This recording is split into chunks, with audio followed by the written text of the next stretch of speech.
सोयगाव तालुक्यातील सावळदबारा येथे 19 फेब्रुवारीला छत्रपती शिवाजी महाराज यांची जयंती मोठ्या जल्लोषामध्ये साजरी करण्यात आली। शिवजयंती उत्सव छत्रपती शिवाजी महाराज यांच्या प्रतिमेचे तसेच पुतळ्याचे पूजन करून श्रीफळ फोडून महाआरती करून जयंतीच्या पुढील कार्यक्रमाला सुरुवात करण्यात आली। नंतर गावामध्ये मोठ्या जल्लोषात मिरवणूक काढण्यात आली।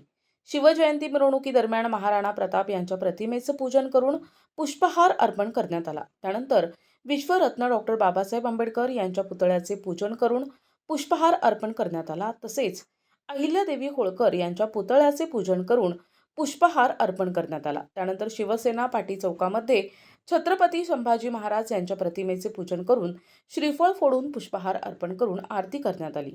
गावामध्ये डीजेच्या तालावरती जय भवानी नवयुवक मित्रमंडळ थिरकताना दिसले।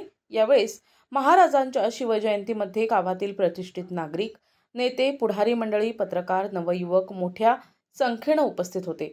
हा शिवजयंती उत्सव कार्यक्रम उत्साहात, जल्लोषात, शांततेत पार पडला। या कार्यक्रमादरम्यान फरदापूर पोलीस ठाण्याचे सहाय्यक पोलीस निरीक्षक प्रफुल्ल साबळे यांच्या मार्गदर्शनाखाली सावळदबारा पोलीस चौकीचे बीट जमादार मिरखा तडवी, पोलीस कर्मचारी शिवदास गोपाळ, होमगार्ड गोरख गावडे, होमगार्ड निलेश इंगळे तसेच गावचे पोलीस पाटील विलास कोल्हे यांनी चोख बंदोबस्त दिला होता। प्रतिनिधी जब्बार तडवी, NTV न्यूज मराठी, सोयगाव, छत्रपती संभाजीनगर।